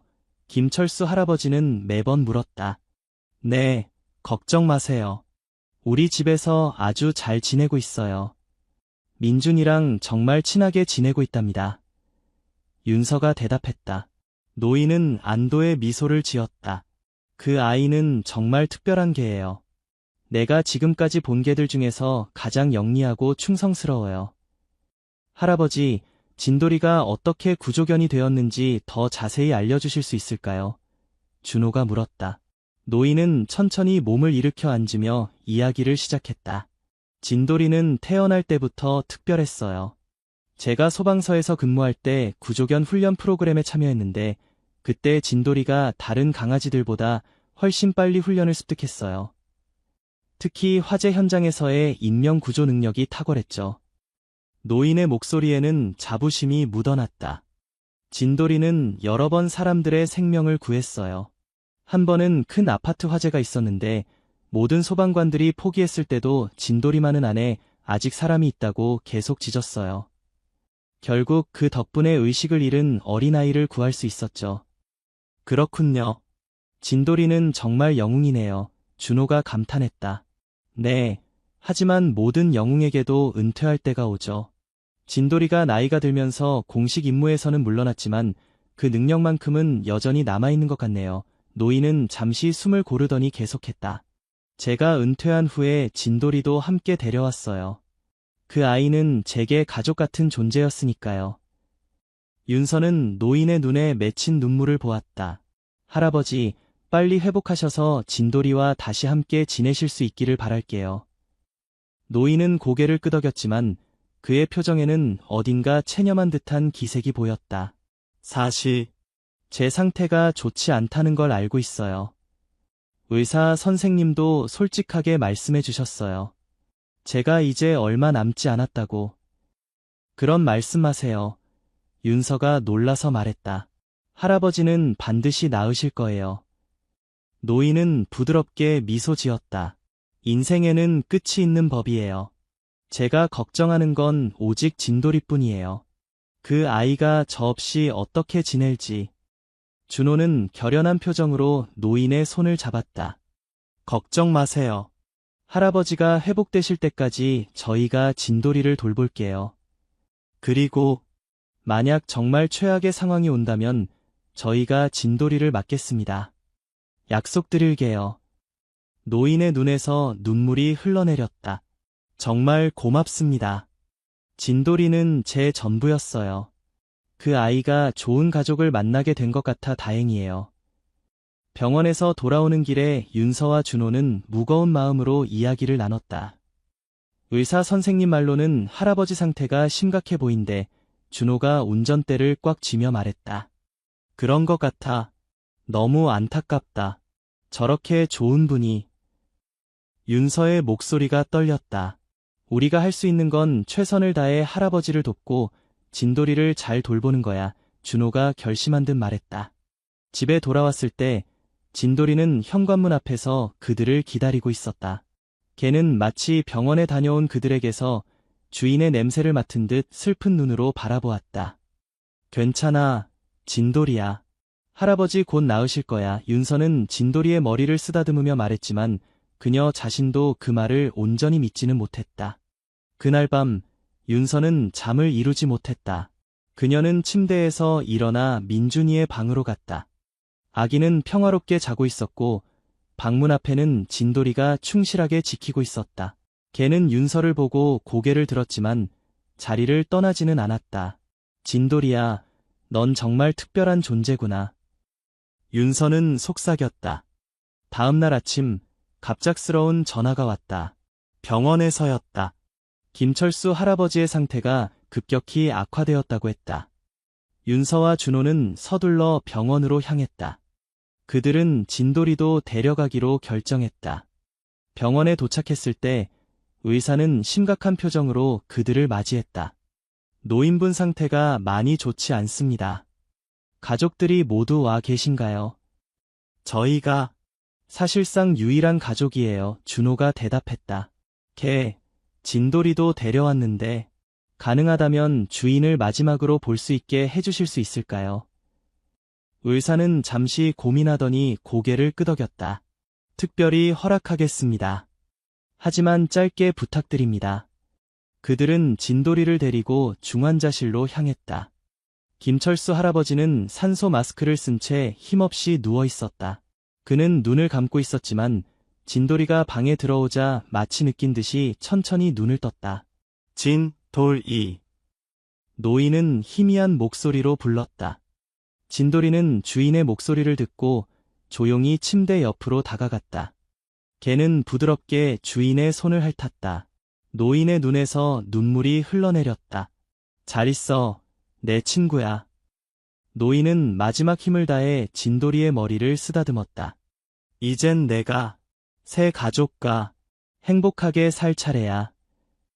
진돌이는 마치 주인의 말을 이해한 듯 슬픈 소리로 울었다. 그 소리는 병실을 가득 채웠고 윤서와 준호의 마음을 아프게 했다. 약속드립니다, 할아버지. 저희가 진돌이를 가족처럼 돌볼게요. 준호가 떨리는 목소리로 말했다. 노인은 미소를 지으며 고개를 끄덕였다. 그리고 천천히 눈을 감았다. 그것이 김철수 할아버지의 마지막 순간이었다. 장례식은 조용하게 치러졌다. 소방서 동료들과 몇몇 지인들이 참석했지만 대부분은 오랜 시간이 지나 연락이 끊긴 사람들이었다. 진돌이는 내내 관 옆에 앉아 움직이지 않았다. 개의 눈에는 깊은 슬픔이 담겨 있었다. 장례식이 끝난 후 윤서와 준호는 공식적으로 진돌이의 새 주인이 되었다. 그들은 김철수 할아버지의 오두막도 방문했다. 그곳에는 할아버지와 진돌이의 추억이 가득했다. 사진, 훈장, 그리고 구조견 시절의 기록들이 벽에 걸려 있었다. 이거 봐, 진돌이가 받은 표창장이야. 준호는 액자 속문서를 가리켰다. 인명구조의 공헌한 공로로. 진돌이는 정말 대단한 개였구나. 지금도 대단해. 윤서가 미소를 지으며 말했다. 우리 민준이의 목숨을 구했잖아. 그들은 할아버지의 중요한 물건들을 가져와 자신들의 집에 보관하기로 했다. 진돌이가 익숙한 물건들 주변에 있으면 조금이라도 위로가 될 것이라 생각했다. 집으로 돌아오는 길에 진돌이는 조용했다. 개는 뒷좌석에 앉아 창밖을 바라보고 있었다. 그의 눈에는 깊은 슬픔이 묻어났지만 동시에 어떤 결연함도 보였다. 진돌이야, 이제 우리가 내 가족이야. 우리도 너를 정말 사랑해. 윤서는 진돌이에게 말했다. 개는 그녀를 바라보며 살짝 꼬리를 흔들었다. 그것은 작은 시작이었지만 희망의 표시였다. 집에 도착하자 민준이가 기뻐하며 그들을 맞이했다. 아기는 이제 조금씩 걸음마를 배우고 있었고 종종 진돌이의 털을 잡고 일어서려고 했다. 진돌이는 항상 인내심 있게 아기를 지켜보았다. 우리 민준이는 진돌이랑 정말 잘 지내는 것 같아. 윤서는 미소를 지으며 말했다. 그러게. 마치 태어날 때부터 함께였던 것처럼 준호가 동의했다. 시간이 흐르면서 진돌이는 점점 더 그들 가족의 일부가 되어갔다. 걔는 민준이의 성장 과정에서 중요한 역할을 했다. 민준이가 처음 걸음마를 시작했을 때 진돌이는 항상 옆에서 지켜보며 아이가 넘어지지 않도록 도왔다. 아이가 밖에서 놀 때도 진돌이는 항상 함께였고 위험한 상황에서는 즉시 개입하여 민준이를 보호했다. 윤서는 종종 진돌이의 특별한 능력에 놀라곤 했다. 한 번은 민준이가 부엌에서 뜨거운 주전자에 손을 뻗으려 할 때 진돌이가 재빨리 나타나 아이를 멀리 데려간 적이 있었다. 또 다른 때는 민준이가 작은 장난감 조각을 입에 넣으려 했을 때 진돌이가 짖어서 윤서의 주의를 끌었다. 이 개는 정말 민준이의 수호천사야. 윤서는 종종 준호에게 말했다. 준호도 동의했다. 진돌이가 우리 가족의 일원이 된 건 정말 행운이야. 그들은 진돌이가 자신들의 삶에 들어온 것이 우연이 아니라 운명이라고 믿기 시작했다. 때로는 가장 무서운 순간이 가장 큰 축복으로 바뀔 수 있다는 것을 직접 경험한 것이다. 어느 날 윤서는 지역신문에서 흥미로운 기사를 발견했다. 그것은 구조견 훈련 프로그램에 관한 것이었다.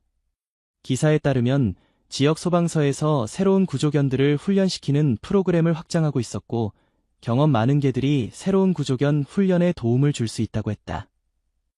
윤서는 즉시 준호에게 기사를 보여주었다. 이거 어때? 진돌이가 다시 자신의 재능을 활용할 수 있을 것 같아. 준호는 기사를 읽고 고개를 끄덕였다. 좋은 생각이야. 진돌이도 새로운 목표가 생기면 좋을 것 같아. 그들은 소방서에 연락하여 진돌이의 이야기를 들려주었다. 소방서 관계자들은 김철수 할아버지와 진돌이의 이야기를 기억하고 있었고, 진돌이가 구조견 훈련 프로그램에 참여하는 것을 환영했다. 그렇게 진돌이는 일주일에 몇 번씩 소방서에 가서 새로운 구조견들의 훈련을 돕게 되었다. 그는 경험을 통해 얻은 지식을 젊은 개들에게 전수했고, 소방관들도 진돌이의 도움을 높이 평가했다. 진돌이는 정말 놀라운 개예요. 훈련 담당 소방관은 윤서에게 말했다. 그의 본능과 경험은 우리 프로그램에 큰 도움이 되고 있어요. 윤서는 진돌이가 소방서에서 돌아올 때마다 더 활기차 보이는 것을 느꼈다. 개는 다시 목적을 찾은 것 같았고, 그것은 그의 정신적 건강에도 좋은 영향을 미쳤다. 민준이도 점점 자라면서 진돌이와 더 깊은 유대감을 형성했다. 아이는 이제 3살이 되었고, 진돌이는 그의 가장 친한 친구이자 보호자였다. 민준이는 종종 진돌이에게 이야기를 들려주거나 그림을 그려주기도 했다.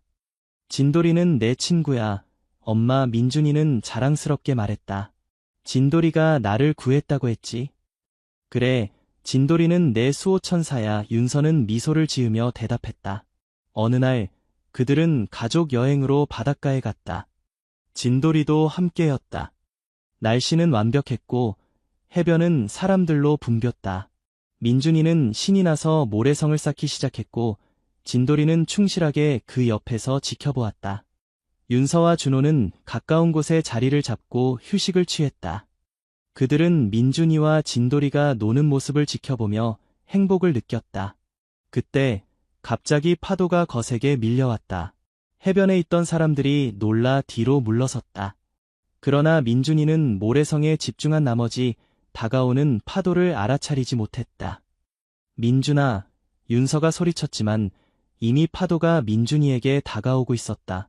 그 순간 진돌이가 빠르게 움직였다. 걔는 민준이의 옷깃을 물고 안전한 곳으로 끌어당겼다. 파도는 모래성을 덮쳤지만 민준이는 무사했다. 윤서와 준호는 재빨리 달려가 민준이를 안았다. 아이는 놀라기는 했지만 울지는 않았다. 진돌이가 또 나를 구했어. 엄마. 민준이는 오히려 신이 난 듯이 말했다. 윤서는 진돌이를 꼭 안았다. 고마워, 진돌이야. 넌 정말 우리 가족의 수호천사야. 그날 저녁, 그들은 해변가 레스토랑에서 식사를 했다. 진돌이는 테이블 아래에서 조용히 누워 있었다. 준호는 특별히 개를 위한 고기도 주문했다. 오늘 우리 진돌이를 위한 특별한 날로 만들자. 준호가 제안했다. 식사를 마친 후 그들은 해변으로 돌아가 모닥불을 피웠다. 밤하늘에는 별이 가득했고 파도 소리가 평화롭게 들려왔다. 민준이는 부모의 무릎에 기대어 잠이 들었고 진돌이는 항상 그랬듯이 아이 곁을 지켰다. 가끔 생각해. 윤서가 별을 바라보며 말했다. 만약 그날 진돌이가 민준이를 데려가지 않았다면 우리는 어떻게 되었을까? 준호는 아내의 손을 잡았다. 생각하기도 싫어. 하지만 그건 우리 인생이 어떻게 예상치 못한 방향으로 바뀔 수 있는지 보여주는 것 같아. 처음에는 세상이 무너지는 줄 알았는데 결국에는 가장 큰 축복을 받았어. 윤서는 미소를 지었다. 그들은 진돌이가 자신들의 삶에 가져온 변화에 대해 감사했다. 걔는 단순한 반려동물이 아니라 그들 가족의 진정한 일원이 되었다. 그리고 민준이에게는 특별한 친구이자 보호자가 되었다. 시간이 흘러 민준이는 초등학교에 입학했다. 첫 등교날, 진돌이는 아침부터 들떠 있었다. 그는 민준이가 준비하는 모습을 지켜보았고 현관문까지 함께 나갔다. 진돌이야, 나 학교 갔다 올게. 착하게 있어. 민준이는 개의 머리를 쓰다듬으며 말했다. 진돌이는 마치 이해한 듯이 고개를 끄덕였다. 하지만 민준이가 떠난 후 개는 현관문 앞에서 계속 기다렸다. 윤서는 진돌이의 모습이 안쓰러웠다. 괜찮아, 진돌이야. 민준이는 곧 돌아올 거야. 하지만 진돌이는 하루 종일 현관문 앞에서 기다렸다. 그는 민준이가 돌아올 시간이 되자 더욱 들떠 있었다. 마침내 민준이가 귀가했을 때 진돌이는 기쁨에 넘쳐 아이를 맞이했다. 민준이도 학교에서 있었던 일을 진돌이에게 신나게 들려주었다. 진돌이야, 학교에는 친구들이 많아. 다음에는 너도 데려가고 싶어. 윤서는 그 모습을 보며 미소 지었다. 그녀는 아들과 개 사이의 특별한 유대감이 앞으로도 계속될 것이라고 확신했다. 어느 날 민준이의 학교에서는 특별한 친구데이 행사가 열렸다. 아이들은 자신에게 특별한 친구나 반려동물을 학교에 데려올 수 있었다. 민준이는 즉시 진돌이를 데려가고 싶다고 했다. 진돌이가 나를 구한 이야기를 친구들에게 들려주고 싶어요. 민준이가 신나게 말했다. 윤서와 준호는 학교에 연락하여 허락을 받았다. 그날 진돌이는 특별히 목욕을 하고 새 목걸이를 했다. 그는 마치 자신이 특별한 날임을 아는 듯 더욱 의젓해 보였다. 학교에 도착하자 많은 아이들이 진돌이에게 관심을 보였다. 민준이는 자랑스럽게 친구들에게 진돌이를 소개했다. 이건 우리 진돌이야. 내가 아기였을 때 나를 구했어. 그리고 지금은 내 가장 친한 친구야. 선생님은 민준이에게 진돌이의 이야기를 반 친구들에게 들려달라고 부탁했다. 민준이는 조금 긴장했지만 용기를 내어 앞으로 나갔다. 우리 진돌이는 구조견이었어요. 소방서에서 일했고 많은 사람들을 구했대요.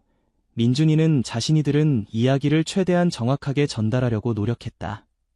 그리고 내가 아기였을 때 진돌이가 나를 유모차에서 몰고 갔어요. 엄마는 처음에 무서웠대요. 하지만 나중에 알고 보니 진돌이는 나를 구하려고 한 거였어요. 산불이 났거든요. 아이들은 놀란 표정으로 이야기를 들었다. 선생님도 감동한 표정이었다. 그래서 진돌이는 우리 가족이 되었어요. 그리고 항상 나를 지켜줘요. 민준이는 자랑스럽게 말을 마쳤다. 아이들은 박수를 치며 감탄했고 선생님은 진돌이에게 특별한 표창장을 만들어 주었다. 최고의 수호천사계라고 쓰인 종이를 진돌이의 목에 걸어주자 개는 마치 자부심을 느끼는 듯 꼬리를 흔들었다. 그날 이후로 민준이는 학교에서 더 인기 있는 아이가 되었다. 친구들은 종종 민준이네 집에 놀러와서 진돌이를 만나고 싶어 했다. 진돌이는 항상 온화하게 아이들을 대했고 그들이 안전하게 놀 수 있도록 지켜보았다. 시간이 흘러 민준이는 초등학교 3학년이 되었다. 진돌이도 나이가 들어 이제는 움직임이 예전보다 느려졌다. 그러나 그의 충성심과 보호 본능은 여전히 강했다. 어느 가을날 민준이의 학교에서는 가족 캠핑 행사가 있었다. 학생들과 가족들이 함께 근처 산에서 하룻밤을 보내는 행사였다. 윤서와 준호는 이 기회를 통해 민준이에게 자연을 경험하게 해주고 싶었고 당연히 진돌이도 함께 데려갔다. 캠핑장은 아름다운 숲속에 위치해 있었다. 가족들은 각자 텐트를 치고 함께 저녁 식사를 준비했다. 진돌이는 캠핑장 주변을 살피며 영역을 확인하는 듯했다. 저녁 식사 후 모두가 모닥불 주변에 모여 이야기를 나누었다. 선생님은 아이들에게 자연 보호의 중요성에 대해 설명했고 부모들은 자신의 어린 시절 추억을 들려주었다. 우리 진돌이 이야기도 해주세요. 한 아이가 외쳤다. 민준이는 이제 익숙해진 이야기지만 여전히 자랑스럽게 진돌이가 자신을 구한 이야기를 들려주었다. 아이들과 부모들은 감동적인 이야기에 귀를 기울였다. 진돌이는 정말 특별한 개군요. 한 부모가 말했다. 네, 우리 가족에게는 없어서는 안 될 존재예요. 윤서가 미소를 지으며 대답했다. 밤이 깊어지고 모두가 자신의 텐트로 돌아갔다. 윤서, 준호, 민준이 그리고 진돌이는 작은 4인용 텐트에 함께 누웠다. 진돌이는 텐트 입구 쪽에 자리를 잡았다. 그것은 마치 가족을 지키려는 듯한 자세였다. 잘 자, 진돌이야. 민준이가 개의 머리를 쓰다듬으며 말했다. 밤중에 갑자기 진돌이가 움직이기 시작했다. 그는 낮은 소리로 으르렁거리더니 텐트 밖으로 나갔다. 윤서가 깨어났지만 준호와 민준이는 여전히 깊이 잠들어 있었다. 진돌이야. 윤서는 조용히 불렀다. 밖에서 진돌이의 짖는 소리가 들렸다. 그것은 경고하는 듯한 소리였다. 윤서는 잠에서 완전히 깨어 텐트 밖을 내다보았다. 바깥은 어두웠지만 멀리서 작은 불빛이 보였다. 처음에는 다른 캠핑객의 랜턴이라고 생각했지만 곧 그것이 불꽃임을 깨달았다. 산에서 불이 나기 시작한 것이다. 윤서는 즉시 준호를 깨웠다. 준호야, 일어나. 산불이 난 것 같아. 준호는 재빨리 일어나 상황을 파악했다. 그는 곧바로 다른 텐트로 달려가 사람들을 깨우기 시작했다. 윤서는 민준이를 안고 밖으로 나왔다. 진돌이는 이미 다른 텐트 주변을 뛰어다니며 사람들을 깨우고 있었다. 그의 본능적인 행동은 많은 사람들의 목숨을 구했다. 불은 빠르게 번져가고 있었고 모두가 급히 짐을 챙겨 안전한 곳으로 이동했다. 학교 선생님은 학생들을 모아 인원을 확인했고 다행히 모두가 무사했다. 진돌이가 없었다면 더 늦게 알아차렸을 거예요. 윤서는 떨리는 목소리로 말했다. 소방대가 도착했을 때 불은 이미 상당히 번져 있었다. 소방관들은 사람들을 더 안전한 곳으로 안내했고 불을 진압하기 시작했다. 한 소방관이 진돌이를 알아보았다. 이 개, 혹시 구조견 출신인가요? 네, 맞아요. 예전에 소방서에서 일했대요. 민준이가 자랑스럽게 대답했다. 소방관은 미소를 지었다. 역시 그렇구나. 이런 상황에서 보인 행동이 보통 개와는 달랐어요. 정말 훌륭한 개군요. 화재는 결국 진압되었고 다행히 인명피해는 없었다. 하지만 캠핑장 일부와 주변 숲은 심각한 피해를 입었다. 모두가 안전한 곳으로 대피한 후 학교 선생님은 진돌이에게 특별한 감사의 말을 전했다. 오늘 진돌이 덕분에 우리 모두가 안전하게 대피할 수 있었습니다. 정말 감사합니다. 다음 날 그들은 집으로 돌아왔다. 뉴스에는 산불 소식이 대대적으로 보도되었고 진돌이의 활약도 언급되었다.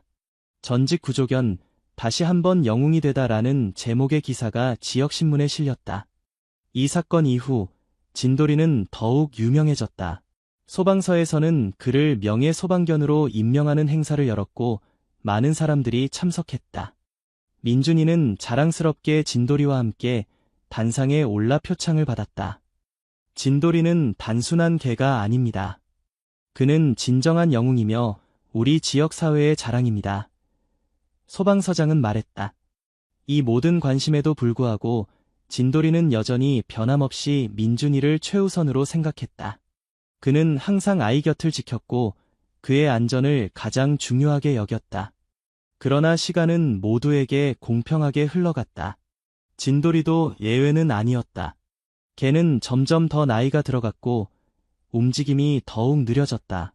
그는 이제 계단을 오르내리는 것도 힘들어했고 종종 오래 잠을 자곤 했다. 민준이는 이런 변화를 알아차렸다. 엄마, 진돌이가 아픈가요? 윤서는 아들에게 어떻게 설명해야 할지 고민했다. 진돌이도 우리처럼 나이를 먹어. 그래서 좀 피곤한 거야. 민준이는 이해한 듯 고개를 끄덕였다.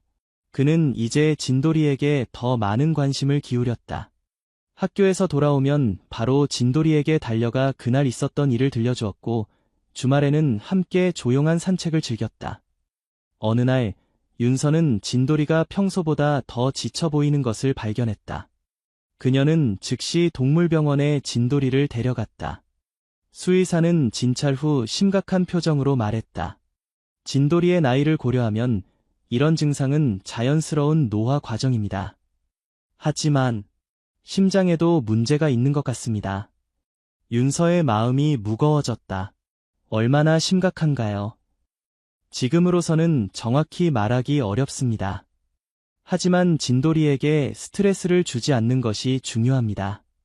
편안하게 지낼 수 있도록 해주세요. 수의사는 몇 가지 약을 처방해 주었다. 집에 돌아온 윤서는 준호에게 상황을 설명했다. 그들은 진돌이의 건강을 위해 할 수 있는 모든 것을 하기로 결심했다. 민준이에게는 어떻게 말해야 할까?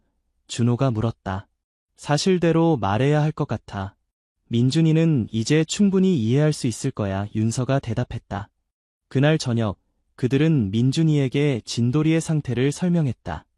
아이는 처음에는 충격을 받았지만 곧 이해했다. 진돌이가 아프면 내가 더 잘 돌봐줄게요. 민준이는 결심한 듯이 말했다. 그 후로 민준이는 정말로 진돌이를 더 세심하게 돌보았다. 그는 학교에서 돌아오면 진돌이의 약을 챙겨주었고 함께 조용히 누워 책을 읽어주곤 했다. 진돌이는 아이의 목소리를 들으며 평화롭게 휴식을 취했다. 몇 달이 지났다. 진돌이의 상태는 안정적이었지만 그의 에너지는 점점 줄어들고 있었다. 그는 이제 거의 하루 종일 자는 시간이 많아졌고 식욕도 줄어들었다.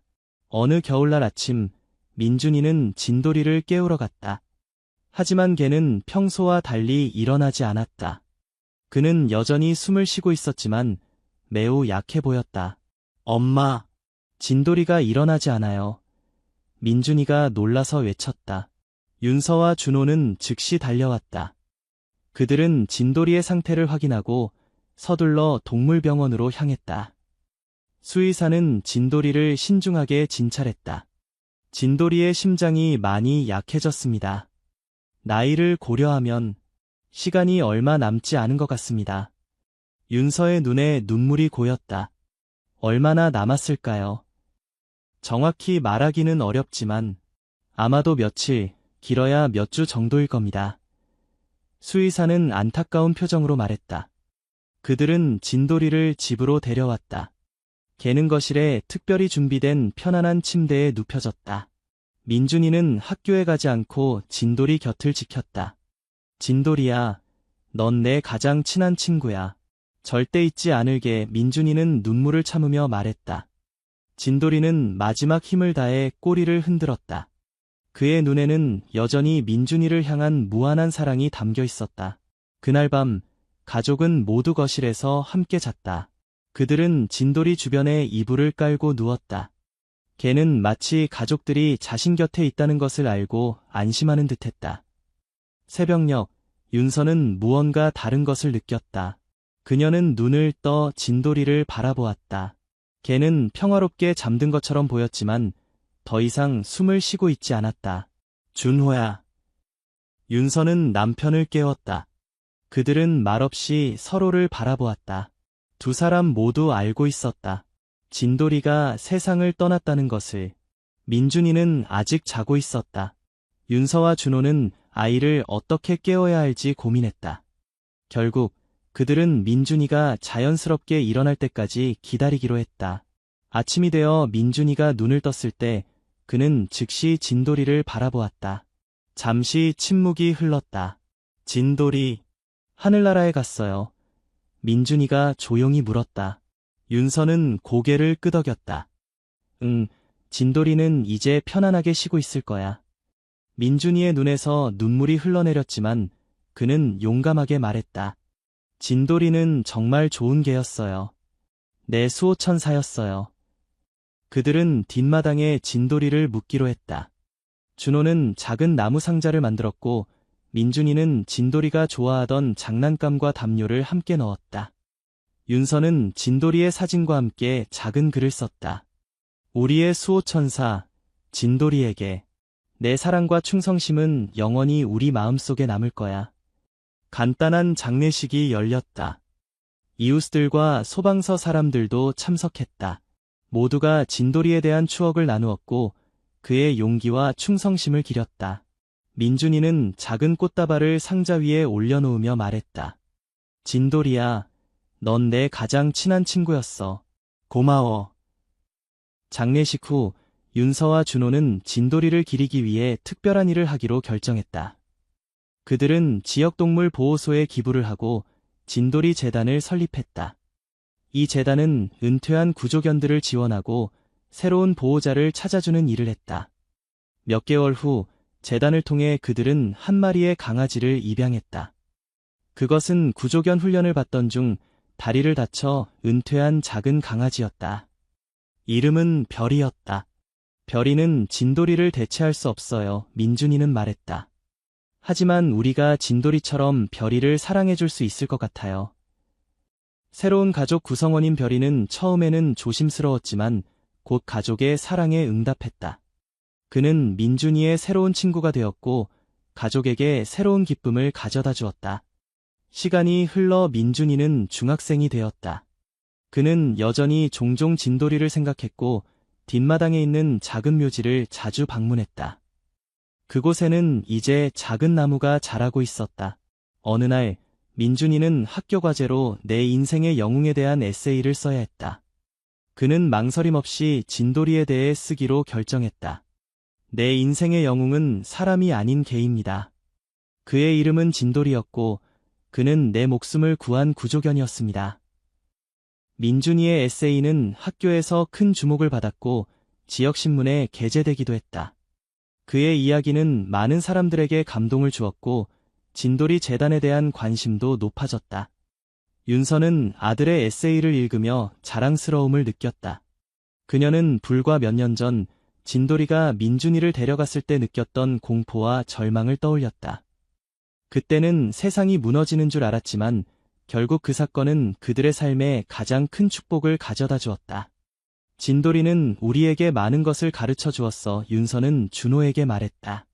때로는 가장 무서운 순간이 가장 큰 선물이 될 수 있다는 것을. 준호는 고개를 끄덕였다. 그리고 겉으로 보이는 것만으로 판단하지 말아야 한다는 것도.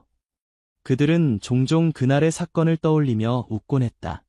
공원에서 개가 아기를 물고 도망쳤다는 뉴스가 얼마나 충격적이었는지, 그리고 그것이 어떻게 가장 아름다운 이야기로 바뀌었는지. 민준이도 자랐고 별이도 가족의 일원으로 자리 잡았다. 하지만 그들 모두의 마음속에는 여전히 진돌이를 위한 특별한 자리가 있었다. 개는 비록 떠났지만 그의 정신은 가족 안에 살아있었다. 어느 날 민준이가 고등학교를 졸업하고 대학에 진학하기로 했을 때 그는 수의학을 전공하기로 결정했다. 그는 동물, 특히 개들을 돕는 일을 하고 싶다고 말했다. 진돌이 덕분에 내가 여기 있어요.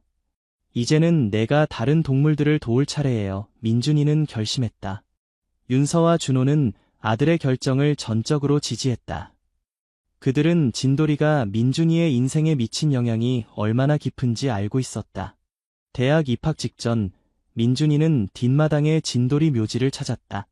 그는 무릎을 꿇고 조용히 말했다. 진돌이야, 내가 곧 대학에 가게 됐어. 수의사가 되어서 너처럼 동물들을 도울 거야. 내가 없었다면 내가 여기 없었을 거야. 고마워, 내 영원한 친구야. 그날 밤 윤서는 창밖을 바라보며 생각에 잠겼다. 그녀는 지난 세월을 되돌아보며 미소 지었다. 처음에는 끔찍한 공포였던 사건이 어떻게 그들의 삶을 바꾸었는지, 그리고 그 과정에서 얼마나 많은 사랑과 교훈을 얻었는지. 유모차에서 아기를 훔친 개. 윤서는 중얼거렸다. 하지만 그 뒤에 일어난 일은 정말 놀라웠지. 창밖에서는 별이 빛나고 있었고 그중 하나는 특별히 밝게 빛나는 것 같았다. 윤서는 그것이 진돌이의 별이라고 믿고 싶었다. 그들의 수호천사, 영원한 가족의 일원인 진돌이의 별.